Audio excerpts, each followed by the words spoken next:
예수님이 산상수훈을 마치시면서 비유로 그 말씀을 매듭하십니다. 그 비유는 지혜로운 사람과 어리석은 사람의 비유입니다. 어떤 이는 둘 다 집을 짓는데 지혜로운 자로 드러나고 어떤 이는 어리석은 자로 드러납니다. 우리 가운데 어리석은 자가 좋다 싶은 사람은 없지요. 다 지혜로운 사람이 되기를 원합니다. 이 지혜로운 사람과 어리석은 사람은 단순히 그렇다라는 판정을 넘어서서 그들이 겪어야 될 운명이요 결과가 너무나도 달라서 주님이 말씀하신 그 지혜로움이 무엇인가를 알아야겠고, 주님이 말씀하신 어리석음을 피할 수 있도록 우리가 힘써 주의 교훈을 마음에 담아두어야 합니다. 지혜로운 사람은 영원한 생명을 얻을 것이지만 어리석은 사람은 영원한 형벌을 받게 될 것입니다. 지혜로운 사람은 하나님 앞에서 천국에 들어가는 큰 기쁨을 누리고 주의 자녀로 인정을 받지만 어리석은 사람은 그렇지 못하게 되는 일을 겪게 될 것입니다. 어떤 사람이 여기서 집을 짓는다고 했습니다. 집을 짓는다는 것은 그 사람이 살아온 믿음의 생활을 뜻합니다. 집을 지을 때 여러 가지 필요 자재가 있는 것처럼 생각과 말과 계획과 한 행실이 모두 모아져서 주님 앞에서 행하는 모든 믿음의 행실을 집을 짓는 것이라 이렇게 볼 수가 있습니다. 주님의 비유는 결국 어떤 이는 같은 신앙생활을 하는데 지혜로운 자가 되어지고 어떤 일은 같은 신앙생활을 하는데 어리석은 자가 되어진다라는 말씀의 뜻이 되어집니다. 그런데 물이 불고 비가 많이 내리고 창수가 물이 많이 불어들고 홍수가 나고 바람이 세차게 몰아치게 되자 지혜로운 사람의 집은 견고한데 어리석은 사람의 집은 무너져 버렸다고 되어 있습니다. 그것은 곧 무엇을 뜻합니까? 마지막 집이라는 것은 결국 그 같은 재난이 발생했을 때 거기서부터 그 안에 있는 사람을 보호하고 감싸줘야 하는데 우리 집이 그렇지 못했으니 집이 제 기능을 못하는 것이 되어지는 것입니다. 믿음 생활에 빗대서 보게 되면 믿음 생활을 통해서 자신이 받고자 하는 위로와 구원이 있다고 치면, 그러면 자신이 행한 바에 대한 모든 신앙생활이 그에게 구원을 줄 만한 신앙생활이어야 할 터인데 하나님의 심판날에 전혀 그렇지 못한 결과를 낳는 신앙생활도 있다는 것입니다. 이 땅에 사는 동안에는 별로 차이가 없어 보이죠? 이 땅에 사는 동안은 다들 종교도 열심히 있고 다들 믿는 것 같은데, 그러나 그날이 되어지면 과연 그 신앙생활이 그의 영혼을 구원할 만한가 그렇지 못하는가로 구분이 되어집니다. 이건 심각한 차이를 의미합니다. 그저 하나의 예사로운 차이가 그 한 서로 다른 다양성의 차이로 인정하시는 것이 아니고 어디에 속하느냐에 따라서 영원한 생명과 영원한 죽음으로 갈리는 심각한 차이를 낳습니다.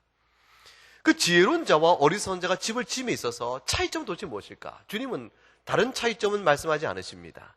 그러니까 자재가 서로 달랐다, 집 모양이 서로 달랐다, 설계 구조가 달랐다 이런 얘기는 하나도 없으시고, 다만 두 사람의 차이는 반석에 지었는가 아니면 모래에 지었는가로 달라집니다. 반석은 무엇이고 모래는 무엇인가, 그것을 이해하고 하는 것이 오늘 이 비유의 말씀을 이해하는데 중요한 요점이 되겠습니다. 반석이 의미하는 것은 예수 그리스도입니다. 모래는 그리스도 외에 다른 것을 의미합니다. 예컨대 주님이 이 비유를 말씀하실 때 주께서 염두에 두셨던 구약의 몇몇 표현들이 있습니다. 하나님이 우리의 반석이시요 그리스도가 반석임을 나타내주는 귀한 말씀들이 있지요. 이사야서 28장 16절에 가게 되면 주 여호와께서 이르시되 내가 한 돌을 시온에 두어 기초를 삼았다. 곧 시험한 돌이요 귀하고 견고한 기초돌이라. 그것을 믿는 이는 다급하게 되지 아니할 것이라. 이사야 선지를 통해서 주셨던 이 말씀, 이스라엘 교회가 깨닫을 될 말씀, 시온에 둔 한 돌, 그 기초돌이 결국에 이것이 사도 베드로에 의해서 신약에 이르러 예수 그리스도를 가리키는 것이라고 풀어집니다. 베드로전서 2장 6절과 8절에 가게 되면 성경에 기록되었을 때 보라 내가 택한 보배로운 모퉁이 돌을 시온에 두노니 그를 믿는 자는 부끄러움을 당하지 아니하려 했으니 그러면 믿는 너희에게는 보배이나 믿지 아니한 자에게는 건축자들이 버린 그 돌이 모퉁이 돌의 머릿돌이니라. 부딪히는 돌과 걸려 넘어가는 바위가 되었다 하였느니라. 그들이 말씀을 순종하지 아니함으로 넘어지나니 이는 그들을 이렇게 정하신 것이라. 예수 그리스도께서 그의 구원을 받는 자에게는 구원을 이루게 된 반석이 되시며 기초돌이 되시며 모퉁이도 되시지만, 그러나 그렇지 못한 사람에게는 오히려 넘어지는 돌이요 커다란 바위가 돼서 걸려 넘어지니 이게 심각한 결과를 서로 나눠지게 하는 일이 되어집니다. 주님께서 지혜로운 사람이 집의 기초로 반석을 삼았다는 말씀은 결국 이런 말씀의 기초로 반석이 그리스도임을 생각하게 되어지면 예수 그리스도에게 신앙의 뿌리를 내리고 신앙생활을 한 사람은 반석 위에 집을 지은 지혜로운 사람과 같은 것이고, 신앙의 뿌리를 그가 신앙생활과 종교생활을 한다 할지라도 그리스도에게 두지 않는다면 결국 그렇지 못한 결과를 얻게 되어진 미련한 사람이 되고 마는 것입니다. 도대체 여러분이 집을 짓는다 그러면 반석 위에 짓겠습니까? 모래 위에 집을 짓겠습니까? 세상에 모래 위에 집을 지을 사람이 있겠는가? 이 현실성 없는 비유라 이렇게 생각하는지 모르겠습니다. 그러나 이것은 매우 현실성 있는 것이며 우리가 보는 오늘에도 있고 과거에도 있었고 앞으로도 있을 인간 역사 속에 항상 드러나는 그런 매우 현실적인 일입니다. 사람들이 이상하게도 미련하게도 어리석게도 모래 위에다가 집을 열심히 집니다. 성경에 보게 되면 모래 위에 집을 열심히 지은 한 무리가 나옵니다. 그것이 바로 구약교회를 속했던 이스라엘 사람일 줄이야 누가 생각했겠습니까? 신명기 32장에 가게 되면 이런 말씀이 나와요. 하늘이여 귀를 기울이라. 내가 말하리라. 땅은 내 입의 말을 들을지어다. 하늘과 땅을 불러내어 모세가 지금 외치고 있는 겁니다. 모세는 자신이 가나안 땅에 들어가지 못할 것이라는 하나님의 말씀을 들었습니다. 이제 모세의 마음속에는 이스라엘 양무리를 바라보는 큰 근심이 있습니다. 내가 하나님의 말씀을 전하여도, 내가 저들 앞에 서 있어도 저들이 광야에서 하나님의 말씀에 불순종하며 패역한 길을 간 일이 어찌 한두 번이던가. 내가 사후에, 내가 주의 나라에 간 이후에 이 백성이 얼마나 주와 패역할 것인가. 하나님이 불쌍히 여기셔서 이스라엘 백성의 대대손손 노래를 가르쳐 그 노래를 통하여 하나님이 주신 받은 경계의 말씀을 심령에 담아 저들이 변화할 수 있기를 원하셨습니다. 그래서 모세를 통하여 증거의 노래를 지어 부르게 하였는데 그 모세가 그 증거의 노래를 모든 백성이 가르치기 시작합니다. 너희는 너희가 이 노래를 익힐 뿐더러 너희 후손에게 가르쳐서 하나님의 말씀을 심령에 담아두어라. 그 노래의 가사의 첫 마디가 하늘이여 귀를 기울이라. 땅이여 내 입의 말을 들을지어다입니다. 영원토록 변치 않을, 주께서 마지막 날에 하늘과 땅을 걷어버릴 때까지는 견고히 있을 그 하늘과 땅을 증인으로 소환하여 하나님 지금부터 이스라엘 백성의 입에 불러내도록 하시는 그 뜻이 무엇인가를 알게 하는 증인으로 삼은 것입니다. 그 가사의 내용 속에 이스라엘을 여수론이라 부르게 되어집니다. 여수론은 하나님의 사랑을 입은 자라는 뜻이에요. 하나님의 사랑을 입은 자로서 그 사랑을 입었음에 그들이 이제는 더 이상 악한 일을 그치고 의의 일을 행하는 자요 옳은 일을 행하는 자가 된다. 하나님의 사랑을 입어 의와 공의에 따라 행하는 자들, 그 뜻이 바로 여수라는 말씀에 있어요. 근데 이 여수론이 하나님을 배반합니다. 하나님을 버려버립니다. 하나님을 떠나버립니다. 15절과 18절 말씀에 이렇게 기록되어 있습니다. 한번 같이 읽어보겠습니다. 그런데 여수론이 기름짐에 발로 찼도다. 내가 살찌고 비대하고 윤택함에 자기를 지으신 하나님을 버리고 자기를 구원하신 반석을 업신 여겼도다. 그들이 다른 신으로 그의 질투를 일으키며 가증한 것으로 그의 진노를 격발하였도다. 그들은 하나님께 제사하지 아니하고 귀신들에게 하였으니 곧 그들이 알지 못하던 신들, 근래에 들어온 새로운 신들, 너희의 조상들이 두려워하지 아니하던 것들이로다. 너를 낳은 반석을 네가 상관하지 아니하고 너를 내신 하나님을 네가 잊었도다. 이스라엘 백성이 패역해버리고 영적으로 감각이 없어져 버려서 저들이 모세를 통해 미리 이스라엘 역사를 아는 것처럼 하나님을 저희가 잊어버렸다. 너희의 반석이 하나님이시여. 애굽에서 종노릇한 너희를 구원해내요. 이 가나안 땅에 구름기둥 불기둥 보호하시고 마침내 가나안 땅에서 너희의 터를 이루도록 약속의 땅을 주시는 이 모든 일이 하나님의 은혜 언약에 기초한 것이요. 하나님 너희를 사랑하기 때문에 이루어진 거예요. 그럼 너희 존재의 근거가 하나님이시거늘, 너희가 바로 그 하나님 너희 반석이거늘 너희가 하나님과 상관없는 자로 취급하고 스스로 자처하고 반석을 업신여기며 반석을 버린 자가 되어졌다. 그러니 이스라엘 백성이 얼마나 어리석고 지혜 없는 백성이 되어집니까? 6절에 이렇게 되어 있습니다. 어리석고 지혜 없는 백성아, 여호와께 이같이 보답하느냐? 받은 바 은혜를 생각해보라. 하나님 너의 아버지시여 너희를 지으신 이가 아니시며 너를 만드시고 너를 세우신 분이 아니냐? 너희가 정령껏 하나님을 떠나겠느냐? 이스라엘이 미련하게 하나님을 떠납니다. 하나님을 배반합니다. 하나님을 마음에 두기 싫어합니다. 이들이 나름대로 집 짓기를 안 한 것이 아니에요. 열심히 집을 지어갑니다. 열심히 나름대로 종교 생활을 안 한 것이 아니요, 여호와 이름을 부르며 예배하지 않은 것도 아니었습니다. 그러나 그들이 하나님 보시기에는 반석을 떠난 자들이었습니다. 반석을 떠난 자들이요 모래 위에 집을 지은 자와 같은 자들이었던 것이죠. 일찍이 오랜 세월이 지나버립니다. 모세로부터 한참의 세월이 지나서 이사야 시대에 이릅니다. 근 700~800년 세월이 지난 뒤에 이사야 때 이르러 하나님이 이사야를 통하여 이스라엘 백성에게 그 노래를, 모세를 통해 불러일으켰던 증거의 노래를 다시 한번 기억나게 하십니다. 이사야서 1장 1절과 2절 말씀에 하늘이여 들으라, 땅이여 귀를 기울이라. 여호와께서 말씀하시기를 내가 자식을 양육하였거늘 그들이 나를 거역하였도다. 소도 인자를 알고 나귀도 주인의 구유를 알지만 어찌된 이스라엘은 어찌된 일인지 도무지 알지 못하며 나의 백성은 깨닫지 못하는도다. 하나님께서 이스라엘을 통하여 이스라엘 백성에게 경고의 메시지를 보내면서 하늘이여 들으라, 땅이여 귀를 기울이라. 하늘과 땅을 소환한 이유는 딱 한 가지입니다. 내가 너에게 지금부터 하는 말은 새로운 말이 아니요, 일찍이 너희 조상 모세를 때부터 내가 노래를 지어 너희 입속에 들려주미로 대대손손 그 노래를 불러가면서 하나님 너희를 얼마나 사랑하셨고 얼마나 너희를 보호하기 위하여 경계의 말씀을 주던 것을 너희가 말했는가를 너희가 기억하기 원합니다. 하나님이 하늘과 땅을 증인으로 소원하여 이들의 모든 악행이 예로부터 예고된 일이요 오랜 동안 경고하였으나 그들이 도무지 깨닫지 못한 사실을 직시합니다. 도대체 이스라엘이 무엇을 잘못했기 때문에 하나님이 그토록 증거의 노래를 기억시키며 저들을 책망하십니까? 신앙의 행위를 하지 않은 것이 아닙니다. 집을 짓지 않은 것이 아니라 그 말이에요. 이사야서 1장 11절과 14절 말씀에 여호와께서 말씀하신 너희의 무수한 재물이 내게 무엇이냐? 이들은 무수한 재물을 주 앞에 드렸고 순양의 번제도 드렸고 살찐 짐승의 기름에 배불릴 만큼 하나님께 드렸으며 수송아지나 어린 양이나 순염새 피를 하나님께 드렸습니다.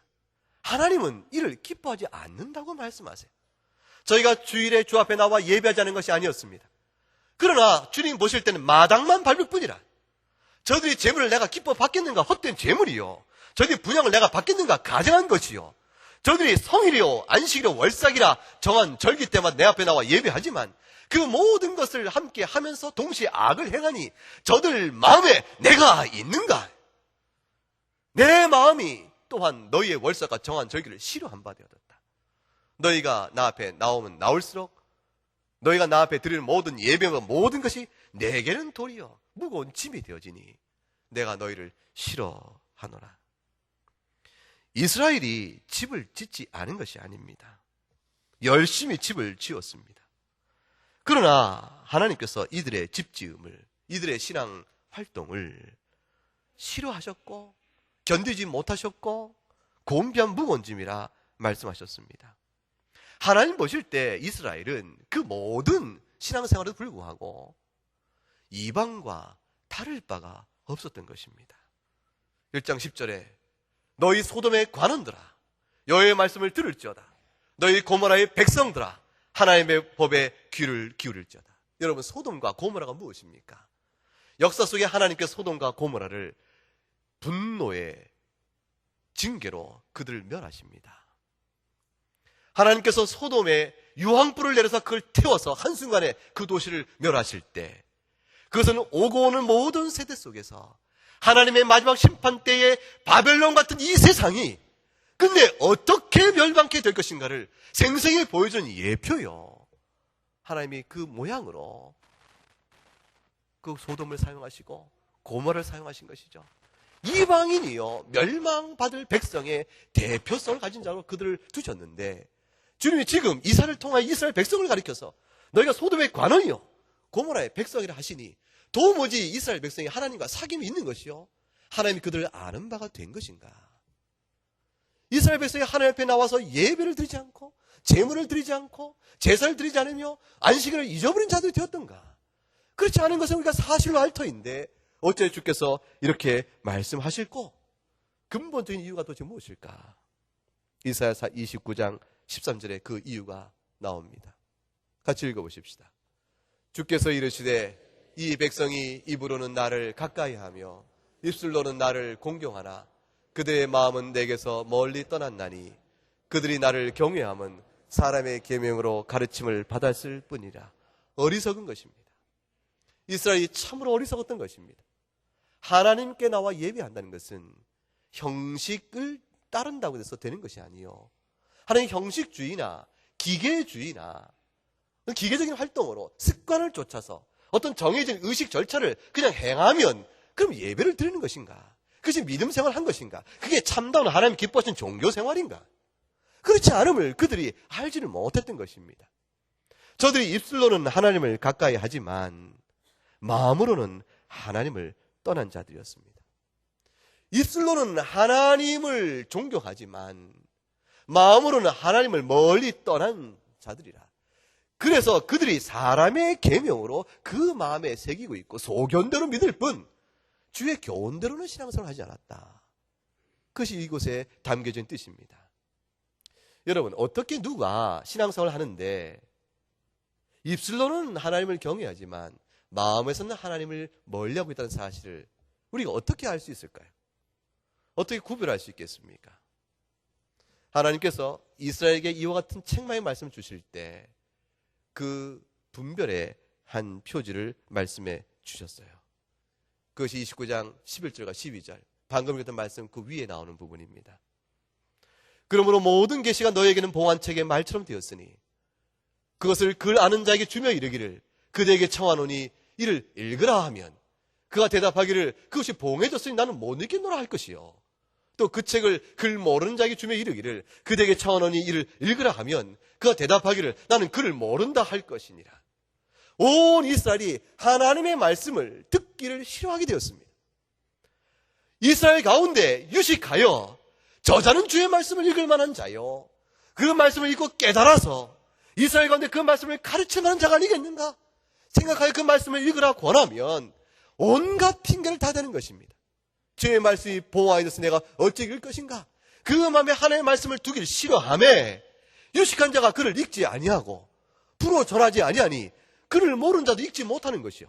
그를 모르는 자에게 읽으라 청하니 그가 정욕이 읽기를 원하면 내가 그를 모르니 당신이 읽어주면 내가 마음을 열고 기뻐로 주의 말씀을 듣겠소 말할 것이나 저들이 핑계하여 이르기를 내가 그를 모르니 읽지 못하겠다 말하므로 온 이스라엘이 도무지 주의 말씀을 듣지 아니하였다.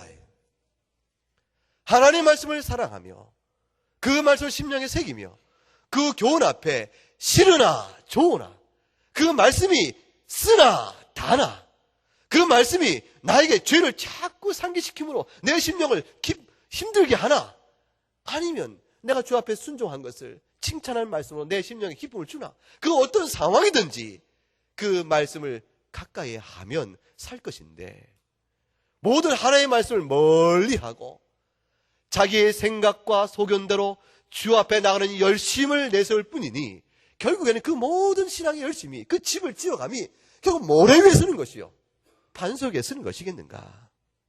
그 집이 온전하겠는가? 하나님의 말씀을 읽고 배우며 깨달아 그 교훈대로 살아갈 가능성과 기회를 갖지 아니하니 그가 어떻게 반석 위에 집을 지은다 말할 수 있겠습니까? 사람의 소견대로 신앙생활을 하게 되어지면 짐짓 주의 말씀을 이것 뽑고 저것 뽑고 적당히 내가 기억할 만한 말씀 몇 가지를 줄여서 그거를 조합시켜서 내가 하나님의 말씀을 안다라고 말할지라도 정령껏 주의 말씀을 창세기부터 계시록까지 엄한 말씀, 거룩한 말씀, 의로운 말씀이요 이 생명의 말씀을 정직하게 부딪히지 아니하면 우리의 모든 신앙의 이유들과 설명을 자기 소견대로 할 것 아니겠습니까? 하나님 앞에 지금 신앙생활 어떻습니까? 뭐 괜찮소. 정말로 괜찮은가? 하나님께서 지금 주의 말씀으로 당신의 신앙생활에 대해서 뭔가 변화를 말씀하지 않습니까? 그래서 그게 뭐가 있겠어? 내가 주일마다 예배를 잘 가는 편이요. 정말로 그걸로 괜찮은가? 하나님께서 오늘 주시는 말씀 앞에 정직한 부딪힘이 없으면 유식한 자나 무식한 자나 주의 말씀을 듣기를 거부했던 이스라엘처럼 오늘날 한국 교회가, 우리 교회가 주의 말씀을 읽기를 사모하지 아니하면, 그 말씀에 정직히 부딪히지 아니하면 우리가 그들과 다를 바가 무엇이 있겠는가. 인생을 의지하지 말라고 주께서 말씀하셨습니다. 이사야 2장 22절에 인생은 그 호흡이 코에 있으니 새마을 가치가 있겠냐 말씀하셨습니다. 사람의 소견과 생각에 의지하여 열심히 집을 지으면 훗날에 내가 기초로 삼았던 그 인생이, 내가 지은 집이 비가 내리고 창수가 나고 바람이 세차게 불 때 과연 나를 지켜 보호할 수 있을까요? 한낱 생명의 호흡 그 코끝에 있는 인생이 무슨, 그 인생이 생각한 꾀와 소견이 무슨 힘이 있다고. 예수님 오신 뒤에도 이스라엘은 여전했습니다. 오랜 구약 이스라엘 때뿐 아니라 예수님 오실 때도 이스라엘은 그랬습니다. 사도 시대도 이스라엘은 그랬습니다. 지금의 시대에도 주의 이름을 부른다는 사람들 가운데는 그런 사람도 있습니다. 사도께서 로마서 10장에서 이렇게 말씀합니다. 복음을 전하는데 자기 동족 이스라엘이 복음을 듣지는 않습니다. 얼마나 마음이 아픕니까? 내 마음에 원하는 바가 있어 하나님께 구합니다. 내 동포여 동족여 형제여 이스라엘 위에 주 앞에 기도합니다. 저들이 구원을 받았으면 좋겠습니다. 내가 이제 말하노니 저들이 하나님께 열심히 없는 것이 아니요. 무슨 말씀이죠? 종교 생활과 신앙 생활을 안 하는 것이 아니라, 저들이 집을 짓지 아니한 것이 아니다. 그런데 올바른 지식을 따라 한 것이 아니니 저들이 반석의 집을 짓지 못한 것이라. 어째 그런가? 하나님의 의에 기초하여 집을 져야 할 터인데 자기 의를 세우려고 그 위에 집을 지었으니 결국에 하나님 뜻에 불순종한 결과를 낳고 말았다. 우리가 집을 지을 유일한 반석은 그리스도이니 그리스도께서 모든 자 믿는 자에게 이루시는 대속의 의 외에 기초를 세워 집을 지어야 할 것인데, 왜냐하면 예수님만이 모든 율법의 완성이요 마침이기 때문에 그리스도 외에는, 그리스도의 말씀에 순종하는 것 외에는, 그리스도를 믿는 것 외에는 우리가 집을 지어갈 기초가 없음에도 불구하고 저들이 자기의 열심과 소견대로 집을 짓기에 열심할 따름이었다. 이스라엘의 의의가 도대체 무엇입니까? 저들이 자기들의 종교의 집을 세워가고 열심히 신앙생활을 해왔던 그 모든 그들이 생각한 자기 반석, 그들이 생각한 자기 반석은 결국은 하나님 보시던 모래에 불과한데 그 자기 의의가 도대체 어떤 의의일까요? 마태복음 23장 3절에 그들의 의의를 가리켜서 주께서 이렇게 말씀하셨습니다. 이스라엘 의의 대표는 결국 바리새인과 서기관의 의지요. 말하는 바는 행하고 지키되 그들이 행하는 바는 본받지 말라. 말만 하고 행하지 아니할 따릅니다. 그들의 의는 말뿐인 의요 행함이 없는 의입니다. 율법 앞에서 정죄받을 것에 불과한 것이요 결코 율법의 의의가 없는 것이지요.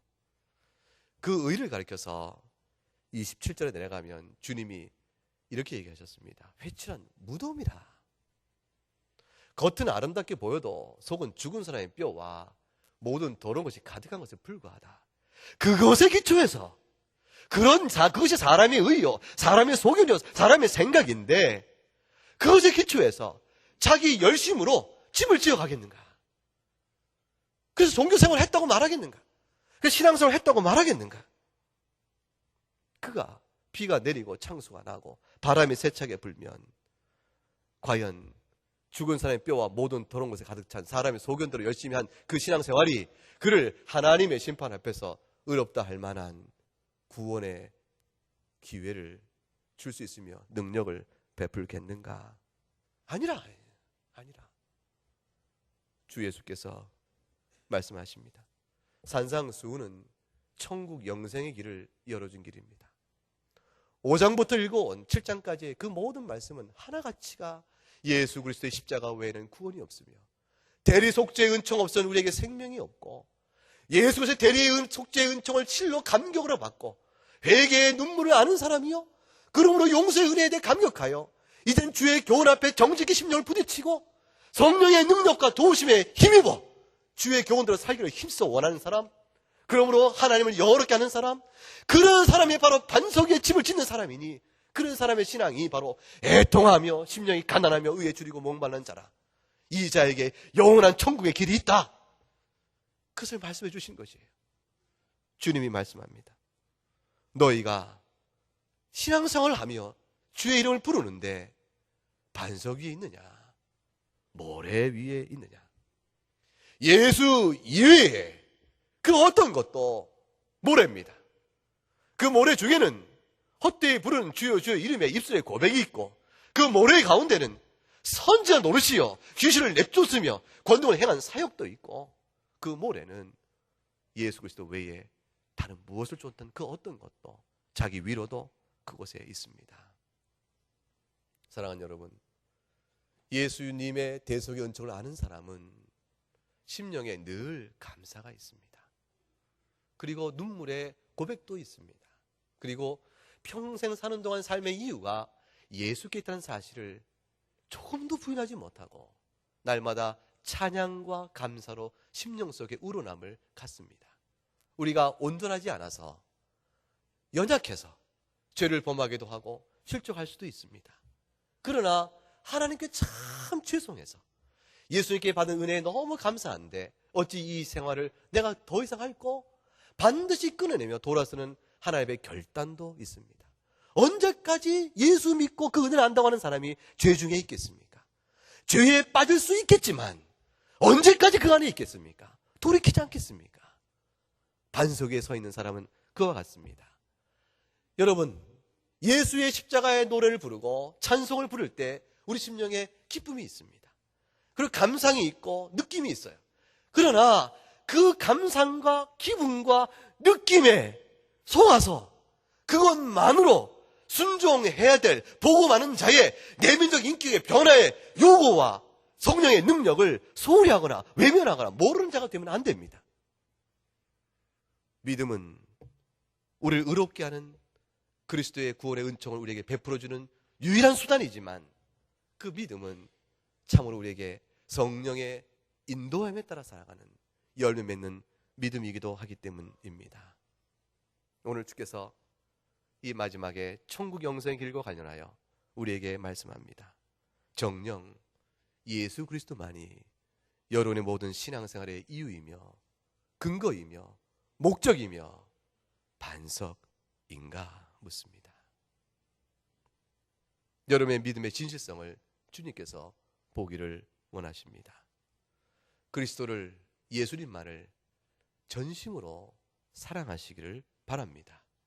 그것이 하나님께서 여러분에게 원하시는 요구입니다. 마음과 뜻과 목숨과 힘을 다하여 주를 사랑하라. 깨어 있어야 합니다. 습관에 따라 신앙생활을 해나가면서 그것으로 족하다 생각하시면 안 됩니다. 그저 습관에 따라서 기계적이며 형식적인 신앙생활 속에 안주하면 안 됩니다. 그 신앙의 껍질을 벗어버리고 여러분의 영혼 내면 깊은 곳에서 진실이 주님의 의를 사모하고 대속의 의에 감격하며 성령의 인도함에 따라 살기를 소원하여야 합니다. 그럴 때라야 반석에 집을 짓는 자라 이렇게 말하지 않겠습니까? 그런 사람이 참으로 지혜로운 사람이라 주께 인정을 받을 것이요 진정한 의미에서의 그리스도의 제자요 기독교인이라 말할 수 있을 것입니다. 우리의 슬픔, 교회를 생각할 때마다 우리 마음의 아픔들, 주의 영광을 가리웠던 모든 교회의 허물들은 이 말씀 앞에 정직히 서 있지 않았던 우리의 신앙의 나태와 게으름과 불순종 때문입니다. 오늘 그것도 성경 본문의 마지막 절 28절과 29절을 한번 같이 읽어보겠습니다. 예수께서 이 말씀을 마치심에 무리들이 그의 가르치심에 놀라니 이는 그 가르치신 것이 권 있는 자와 같고 그러신 아니하니라. 사랑하는 여러분, 이 말씀을 마쳤을 때 이 말씀을 들었던 모든 사람들이 놀랐다고 되어 있습니다. 왜 그렇습니까? 권위가 있었기 때문이었습니다. 하나님의 말씀이 아닌가? 이건 바리새인과 서기관들이 가르친 건 달랐구나. 사람의 음성이 아니라 저들이 하나님의 신적 권위를 충격적으로 느끼게 되어집니다. 이 말씀의 권세 앞에 그들이 심령이 떨림을 얻었습니다. 그러나 그 말씀을 들은 사람 가운데 얼마나 많은 사람들이 믿음으로 반응하며 주 앞에 나옵니까? 복음서가 끝날 때까지 얼마나 많은 사람들 가운데서 주의 이름을 부르며 은혜의 구원을 받는 자가 나옵니까? 그렇게 많지 않았을 우리가 압니다. 사랑하는 여러분, 성경이 귀한 말씀이라고 말하는 사람들 많습니다. 성경이 생명의 말씀이라고 동의하는 사람들 많이 있습니다. 그리고 성경을 나름대로 읽는다고 하는 사람도 있지요. 그러나 읽고 동의된 그 말씀대로 심령에 담아 하나의 말씀인 줄 알고 그가 엎드리며 그의 교훈대로 살아가기를 원하고 소망 중에 바라며 내 능력으로는 살 수 없으니 하나님 도와주세요. 간절히 간구하면서 믿음에 정진하는 그런 진실된 신앙인은 그렇게 많은 것은 아닙니다. 예수님 때에 제자들이 적었고 오늘 시도 주님이 찾고 계시죠. 사랑하는 여러분, 우리가 행함으로 구원받을 사람이 누가 있겠습니까? 하나님의 은혜가 아니고는 구원받을 사람이 아무도 없습니다. 그러나 은혜를 진정으로 구하여야 하는 되지 않겠습니까? 은혜로 구원받지 않다면, 정말로 그것이 은혜인 줄 안다면 모든 것을 다 던져서도 그 은혜를 사모해야 되지 않겠습니까? 내 것을 다 던진다고, 우리 인생을 다 던진다고 하나님 앞에 의롭다, 구원받을 만한 의를 이룰 수 있겠습니까? 우리는 결단 그렇지 못합니다. 그러나 주님의 은혜를 간절히 사모하는 믿음의 진실함은 있어야 되지 않겠습니까? 정말로 우리가 예수 그리스도요, 그를 믿는 믿음만이, 그리스도의 대리속죄의 의만이 우리의 반석인 줄 안다면 주님을 정말로 사랑해야 되지 않겠습니까? 하나님 먼저 우리를 사랑하셨습니다. 그래서 여러분은 오늘 이 자리에 와 계신 것입니다. 하나님께서 먼저 우리를 사랑하지 않으셨으면 우리 가운데 그 누군가 이 자리에 자기가 먼저 하나님을 사랑하여 올 사람이 있겠습니까? 하나님은 우리에게 손을 내미셨습니다. 우리를 품으셨습니다. 우리의 죄를 예수의 이름으로 용서하셨습니다. 그 은혜를 받았으니, 그 은혜를 자랑하고 오늘 이 자리에 주의 백성이요 주의 자녀로 모이셨으니 여러분의 믿음이 반석 위에 있는가? 더욱더 반석 위에 든든히 설 수 있도록 주님 말을 깊이 사랑하고 고백하시는 여러분 될 수 있기를 주의 이름으로 축복합니다. 함께 찬송하겠습니다.